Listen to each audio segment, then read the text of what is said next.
샬롬, 안녕하세요. 우리 성도님들 한 주간 또 잘 보내고 계십니까?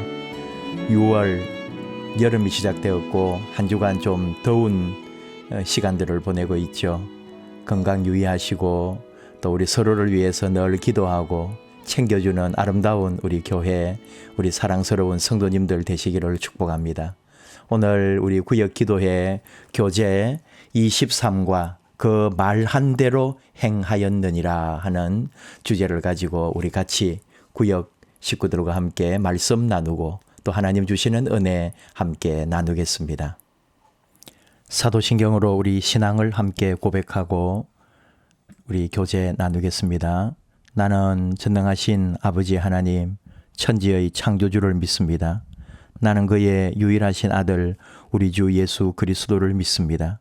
그는 성령으로 잉태되어 동정녀 마리아에게서 나시고 본디오 빌라도에게 고난을 받아 십자가에 못 박혀 죽으시고 장사된 지 사흘 만에 죽은 자 가운데서 다시 살아나셨으며 하늘에 오르시어 전능하신 아버지 하나님 우편에 앉아 계시다가 거기로부터 살아있는 자와 죽은 자를 심판하러 오십니다.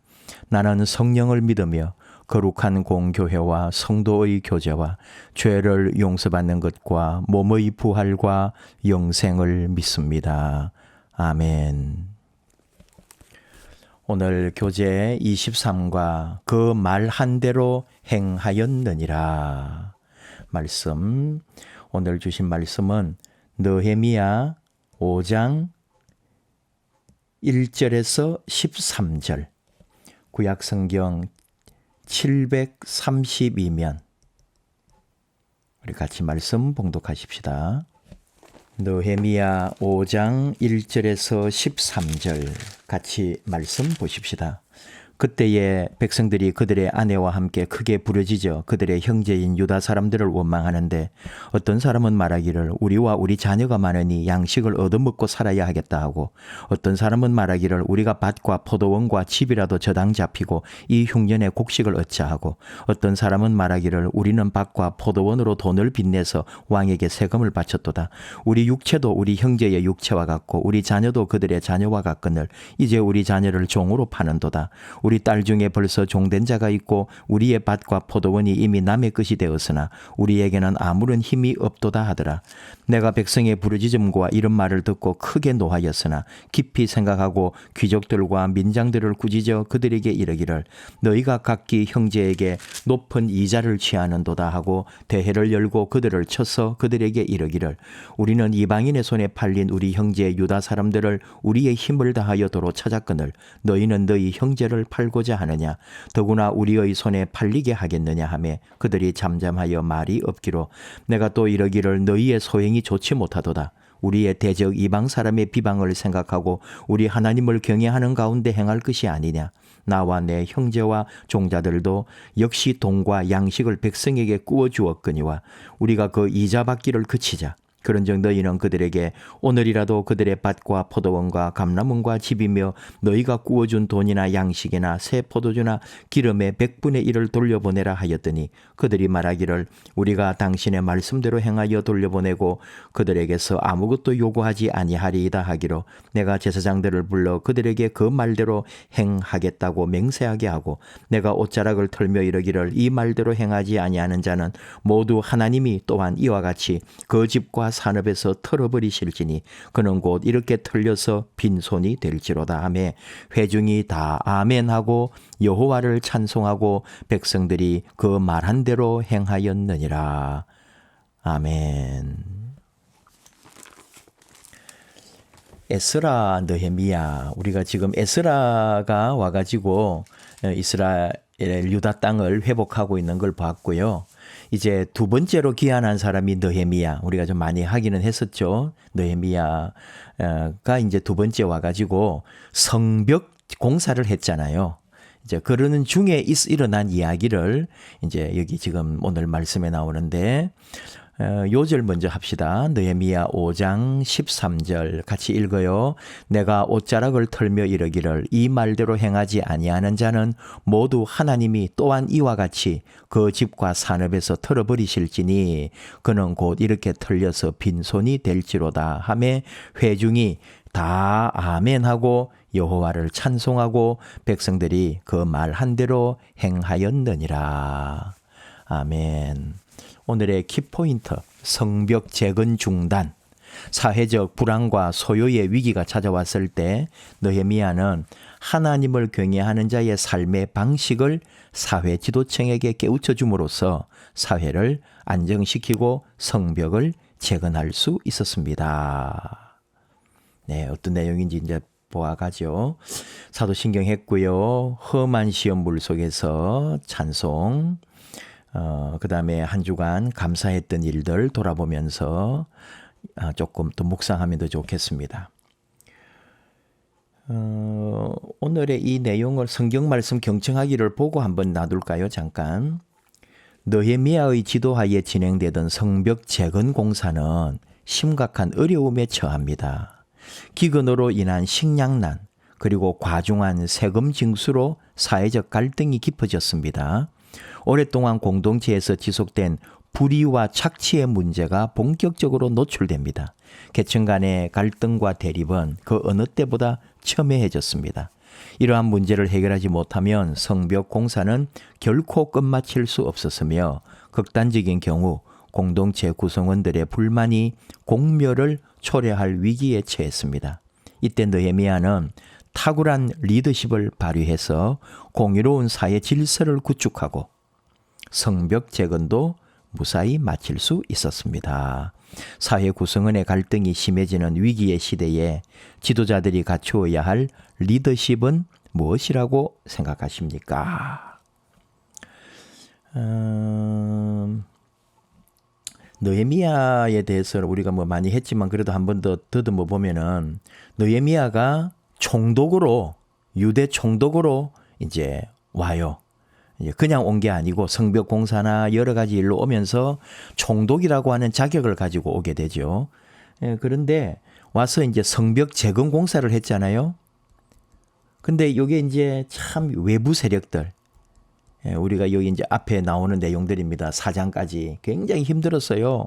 그 외부 세력들이 성벽 공사한다고 온갖 음해를 하고, 그런데 그거를 정말 기도와 준비로, 철저한 준비,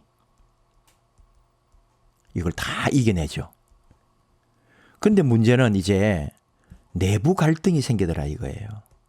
외부 갈등을 좀 봉합을 해놨더니 내부 갈등이 일어나는 거예요. 그게 오늘 지금 읽은 내용들인데 이게 전부 세금의 문제고 먹고 사는 문제고, 이런 자식을, 딸을 빨리 시집을 보내거나 종살이하러 보내고 하는 그런 이 가정의 위기, 물질의 위기, 그러니까 백성들이 못 살겠다 이렇게 되는 거예요. 그리고 그 위에는 누가 있겠어요? 전부 지도층이 있는 거예요. 귀족들이 있고 가진 자들의 문제였죠. 이 참 여러분, 마귀라고 하는 것은 외부의 갈등을 일으켜가지고 문제를 주는데 외부 갈등이 없을 때는 내부를 분열시키는 거죠. 이 참 마귀의 역사입니다. 그래서 근데 마귀의 역사라고 하지만 사실은 그 안을 들여다보면 전부 기득권인 거예요. 잘못하고 있는 사람들은 리더가 문제예요. 밑에 섬기는 사람들이 문제된 적이 있습니까? 똑같아요. 이 유다 땅 식민지예요. 그 이전에도 식민지고 느헤미야가 총독으로 온 것도 식민지죠, 아직도. 그런데 결국은 뭐냐? 돈, 권력. 이게 힘을 쓰면서 가난하고 약한 사람들 전부 착취하고 그렇게 해서 뺏고 하는 이런 것들. 좀 이제 생각해 보면은 느헤미야가 이제 온 지 얼마 안 되거든요. 그러니까 아직까지 짧은 시간 안에 성벽 공사에 대해서는 많이 연구를 했지만은 백성들의 그 피폐한 삶을 파악을 잘 못하고 있었던 거죠. 백성들의 어려움을. 그런 게 이제 조금 이제 느헤미야가 알게 된 거죠. 우리 이제 내용 그렇게 어려운 게 아니니까 한번 해보겠습니다. 1번. 어려운 일을 만났을 때 누구에게 하소연하시나요? 중단되었던 성벽 재건 공사에 최선을 다하고 있던 느헤미야는 엉뚱하게 내부적 어려운 상황에 직면하게 되었다. 귀환하여 공사에 힘쓰던 백성들에게 흉년이 찾아와서 고난이 가중됐어요. 그렇죠. 제일 먼저는 흉년이 왔어요. 안 그래도 가난하고 이 여러 가지로 어려운 가운데 있는데 전부 돈을 미리 빌려서 쓰고 있는 거죠. 그리고 추수해 가지고 갚고. 근데 그게 갚아낼 게 다 없으니까 어떤 때는 자녀를 먼저 종살이하러 보내기도 하고 이런 어려움이 있는데 거기에다가 세금도 또 내야 되고 식민지란 말이죠. 그리고 또 총독이 또 거두는 세금이 있을 거고 이런 어려움들이 있다 보니까 고난이 가중되었다 이거죠. 그리고 더 핵심은 가난한 백성들은 당시 만연한 사회적 불평등에 대한 불만이 많았어요. 그리고 이 사회적 불평등으로 인하여 겪게 되는 궁핍한 생활 이런 것에 대하여 정말 언제 데모가 일어날지 모르는 그런 위기에 봉착했던 거예요. 그런 느헤미야를 이제 사람들이 찾아온 거죠. 총독을 찾아와 가지고 지금 대공사하느라고 일하러도 와야 되고 농사도 지어야 되고 가족도 먹여 살려야 되고 그런데 가난하니까 계속 가난을 되풀이하고 한마디로 고리대금업을 하고 있었던 거예요. 지도자들이. 그래서 이 경제적인 어려움을 호소를 한 거죠. 당장 먹을 거 세금 납부 그래서 밭과 포도원을 저당 잡히고 부동산을 매각하고 자식들을 종으로 팔아야 되는 어느 백성이 가만히 있겠어요. 그러니까 백성들은 자신들이 스스로 타개할 수 없었기 때문에 그래도 느헤미야 총독에게 하소연을 했던 거예요. 자, 이 말씀에 보면은 아내와 함께 막 찾아와요. 얼마나 힘들었는지 참 그 당시에 온 가족이 다 힘들어가지고 식구들이 막 찾아와가지고 막 우리 좀 먹고 살게 해달라고 느헤미야에게 그렇게 부탁을 한 거죠. 2번으로 한번 가볼까요? 문제에 대한 해결책을 가진 진정한 리더가 필요합니다. 우리 시대에 참 좋은 리더가 필요한 거죠. 정말 집이나 교회나 회사나 국가나 어디에나 제대로 된 지도자가 있을 때 이 모든 그 자리는 다시 서게 되는 거죠. 몰려온 백성들의 하소연을 듣고 크게 노한 느헤미야. 정말 느헤미야가 백성들의 부르짖음과 이런 말을 듣고 크게 노하였다. 그랬어요. 6절에. 이제 자, 그러니까 백성들을 모아 문제에 대한 해결책을 제시하는 리더십을 보였다. 백성들이 겪고 있는 경제적인 위기가 높은 이자 때문이라는 사실을 파악하고 귀족들과 민장들을 꾸짖었다는 거예요. 동족을 종으로 사고 파는 행위는 하나님을 경외하는 자들이 결코 해서는 안 된다는 것을 분명히 말해 주었다. 율법을 알고 있는 사람들이란 말이죠. 뭐 옷을 하나 저당 잡아도 저녁이 되면 돌려줘야 될 판에 세상에 이런 많은 땅이며 뭐며 다 저당 잡아가지고 돌려주지도 않고 먹을 것도 없게 만드는 재력가들에게 이자 받지 말고 저당 잡은 것에서 100분의 1을 돌려주라고 명령했다. 그리고 제사장 앞에서 확실하게 서약하도록. 그래서 또 놀라운 일은 대회에 모인 사람들이 기쁜 마음으로 순종했다는 거예요. 그리고 유다는 갈등을 해결하고 새로운 시대로 나갈 수 있었다. 아까 이제 앞에 나온 민장이라는 말이 있었죠. 이 민장은 지도자를 의미하는데 당시 경제적 불의가 이들 귀족과 민장들과 같은 사회 지도층들에 의해서 자행되었음을 보여준다. 민장은 귀족들은 또 귀족인데요. 민장은 우리로 말하면 고위공무원이라고 보면 돼요. 그리고 관리들, 고위 관리들. 이 사람들이 백성들에게 고리대금업을 하면서 많은 이자를 받고 결국은 뭐 나중에는 갚을 것도 없게 만들어 버리는 거죠. 여기는 조금 이렇게 뒤섞어서 이제 있습니다만은 느헤미야가 굉장히 생각을 깊이 하는 사람이고 또 기도를 많이 하잖아요. 7절에 깊이 생각하고 귀족들과 민장들을 꾸짖었다. 그래서 이게 이제 대회가 모인 거는 이 귀족들과 민장들을 꾸짖어 가지고 제대로 다 하게 하고 나서 백성들도 모아가지고 크게 대회를 한번 연 거예요. 아주 이 사무엘 시대 같은데 미스바에서 모여가지고 온 백성들이 잔치를 한 것처럼 이 이제 식민지에서 고생하고 있다가 느헤미야 총독을 통해서 다시 어떤 회복이 일어나고 그러면서 백성들이 또 다 모여가지고 한번 대회를 열었거든요. 근데 좀 더 엄밀하게 말하면은 이 느헤미야가 뭘 잘했냐? 깊이 생각하고 귀족들과 민장들을 꾸짖었고요. 그런데 그 꾸짖을 때 그냥 일반 백성들이나 그런 사람들 앞에서 한 게 아니다 이거죠. 귀족들과 민장들을 먼저 구별해서 따로 꾸짖었다는 거죠. 왜냐하면 이 사람들의 프라이버시를 존중해 주었다고 보는 거예요. 그리고 이제 백성들을 다 모아가지고 이제 집회를 한번 연 거죠. 그때 이제 내용이 뭐냐 하면은 형제를 사랑하라.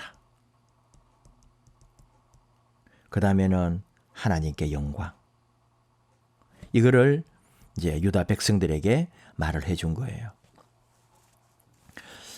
그냥 여러분 이 성경을 그냥 하나의 이제 지식으로 하나 또 알아놓을 거는 식민지였지만 유다라고 하는 나라가 완전 사라진 게 아니에요. 거기는 그대로 사람들이 살고 있습니다.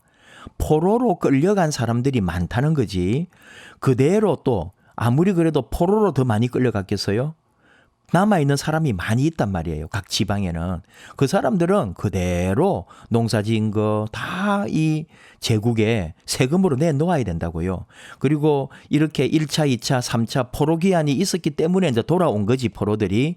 그 전에 이미 70년, 몇십 년, 80년, 100년 동안 식민지로 그대로 이 유다 땅에는 사람들이 살고 있었고 우리가 모르는 총독들이 계속 오고 있었던 거죠. 그 제국에서 파송을 하니까. 그 총독들이 세금 다 거두어 가지고 페르시아 제국으로 보내는 거예요. 이게 다. 그런 거거든요. 그런데 이제 느헤미야 같은 사람이 왔기 때문에 좀 더 나라가 이제 변화되는 거죠. 그런 시대 때 그러니까 포로 생활을 하고 있고 아직까지 제대로 된 포로들이 돌아오지도 않고 그 포로들이 이제 엘리트들이고 똑똑한 사람들이고 왕족들이고 그런 사람들이었단 말이죠. 그 사람들이 와가지고 이제 나라를 새롭게 재건한 거예요. 근데 그전에는 그런 힘은 없었던 거죠. 그냥 다스리는 대로 세금도 뺏기고. 근데 이제 느헤미야 같은 사람이 와가지고 성벽 재건 공사를 하면서 기존 백성들하고 포로에서 온 사람들하고 합해가지고 이제 탁 성벽을 새로 쌓을 때에 돈이 얼마나 필요하겠냔 말이에요. 일꾼들이 와서 밥도 먹어야 돼요. 잠도 자야 돼요. 그런 돌이나 이런 걸 다듬고 기술자들이 필요하고 그러니까 세금을 더 많이 받은 거예요. 느헤미야가.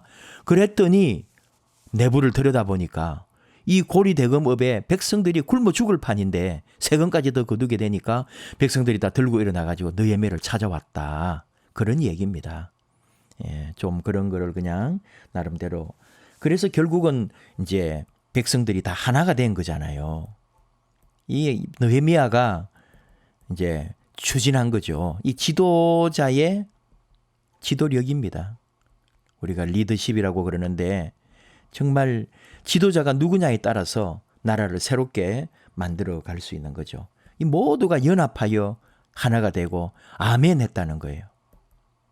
그러면서 이 느헤미야가 제시한 것을 다 따르고 이 지도자들, 고위 공직자들 이런 사람들도 다 느헤미야 말에 순종하고 온 백성들이 하나 되는 오늘 우리 시대로 말하면은 연대라고 그럴까요? 예, 갈수록 세계는 연대해야 됩니다. 우리 단체들도 연대해야 되고요. 약할수록 연대해야 되고 주중에 우리 목회자 기도 세미나가 있었는데요. 이거를 이제 평촌교회가 전국 목회자 세미나로 이제 하기 전에 우리 안양도의 목사들을 먼저 모아놓고 하는데 그 세미나 제목이 기도 연대였습니다. 오늘 저도 가입을 했고 우리 안양도에 이제 몇십 명 목사님들로 시작하고 우리 교회도 기도 연대를 할 거예요. 그래서 다 4명씩 몇 명씩 짜가지고 온 교회가 함께 중보하고 기도하는 기도 외에는 살 길이 없다는 것을 오늘 다시 한 번 더 좀 또 저 이번에 세미나를 통해서 제가 좀 생각을 많이 했는데 우리 교회도 기도하는 교회로 가려고 합니다. 기도 연대라는 말을 여러분 좀 기억을 좀 하시면 좋겠네요. 성찰하기. 중세시대 교인들은 가톨릭 교회가 천국의 문으로 들어가는 열쇠를 소유했다고 믿었습니다. 따라서 교인들은 연옥에 머무르는 시간을 단축하거나 없앨 수 있다고 선전하는 면죄부에 관심을 가질 수밖에 없었고 자신과 자신이 사랑하는 사람들의 영혼을 위해 가톨릭 교회가 발행하는 면죄부를 구입했습니다. 특히 이제 성 베드로스 대성당 리모델링을 위해서 막대한 자금이 필요했던 고 교황 레오 10세 이 사람이 이제 다양한 면죄부를 적극적으로 판매했고 면죄부 판매는 교황청의 주요 수입원이 되었다. 놀라운 사실은 그 당시에 면죄부 가격이 어떤 것은 6개월치 월세에 해당할 정도였다. 그때도 얼마나 소가 비쌌겠어요. 우리도 굉장히 소가 비쌌을 때가 있고 지금도 그런데 송아지 3마리를 살 수 있을 정도의 그냥 1년 동안 굶어 죽어야 할 판인 거죠. 그런 평민들은 이 정도 돈을 모으려면 몇 달 동안을 아껴야 될 정도의 빚을 내가지고 면죄부를 사가지고 연옥에 있는 부모님들을 천국으로 올려보내는 줄 알고 그랬다는 거죠. 면죄부 판매는 중세 교인들의 삶을 가난하고 피폐하게 만들었고요. 가톨릭 교회에 대한 반발 거세게 만들었어요. 그러니까 가톨릭 교회 지도자들은 교인들의 형편을 살피지 못했다. 오히려 갈등을 일으킨 거죠. 그것이 종교개혁이라고 하는 역사를 불러일으켰습니다. 진정한 리더는 공동체의 문제를 정확히 파악하고 하나님께서 주시는 지혜로 해결할 수 있어야 합니다. 우리 교회에 주시는 말씀이고 목회자들에게 주시는 말씀이기도 하지만 여러분 각자의 삶에서는 가정의 가장 또는 모임이나 직장의 상사가 되고 리더가 될 때 어떻게 해야 될지를 그 좀 세밀하게 우리 밑 아래 사람들을 잘 보살피고 할 수 있는 그런 게 필요한 거죠. 그러기 위해서 실천적인 질문, 코로나19 상황을 겪으며 성도들이 하나님 앞에 가지고 나오는 문제들은 어떤 것들이 있을까요? 건강상의 연약함이나 경제적인 어려움이나 영적 갈급함이나 관계의 고립으로 인한 외로움이나 교회, 사회, 국가, 세계 공동체의 회복을 향한 고민이 있다. 이 오랫동안 계속되는 전염병으로 이 종교적 가치와 하나님의 존재, 섭리에 대한 혼란스러움도 있다. 근데 그때 우리는 하나님께서는 믿음의 사람들을 세우셔서 공동체가 갖고 있는 첨예한 문제를 해결하시는 분임을 믿습니다. 유다의 지도자인 느헤미야는 갈등의 당사자들을 모아 하나님을 경외하는 사람의 삶을 강조함으로써 현안을 말끔히 해결했다. 이처럼 우리 성도님들 서로가 서로를 돌아보고 공감하며 모든 문제를 하나님의 말씀과 믿음 안에서 생각하고 기도하며 해결되기를 기대해야 합니다. 좀 원론적인 답인 것 같지만 이 말씀이 옳습니다. 말씀과 기도로 믿음 안에서 오늘 우리에게 닥친 문제를 해결할 수 있도록 각자의 자리에서 나아가야 되겠죠. 결단하기, 서로의 이해관계 때문에 갈등하고 충돌하며 서로에게 큰 상처를 입히고 있는 이때에 말씀과 믿음과 성령 충만한 그리스도인들의 영적 리더십이 필요하다. 그리스도인들의 영적 리더십. 그러니까 저나 여러분이 세상 어디에 있든지 그곳에서 그리스도인다운 그런 영적 리더십이 필요하다. 그리스도인들은 거룩한 제사장으로서 구성원의 상처를 치유하고 공동체를 회복하는 도구가 되어야 한다. 예수 따라가며 찬송이 있습니다. 밑에 더욱 깊은 이해를 위하여 우리가 다 설명한 거지만 한 번 더 빠르게 볼게요. 느헤미야가 귀환해서 하는 일들은 공동체를 재건하기 위해서 시급하게 해야 할 일들이었지만 막대한 재정이 소요되고 그렇지 않아도 힘들게 살던 사람들은 더 큰 어려움을 겪을 수밖에 없었다. 때문에 느헤미야가 예루살렘 총독으로 부임했을 당시에 경제 사정이 어려워서 빚을 지고 그 빚을 갚지 못해서 결국 종이 된 사람들도 많았어요. 심지어 빚을 갚지 못해 자식들을 종으로 팔아야 하고 가족이 흩어질 수밖에 없는 상황도 있었다는 거죠. 이미 앞에 율법을 통해서 백성들은 나름대로 듣고 알고 있을 거예요. 회생할 수 있도록 다양한 방법이 있는데 그걸 지키지 않았던 거죠.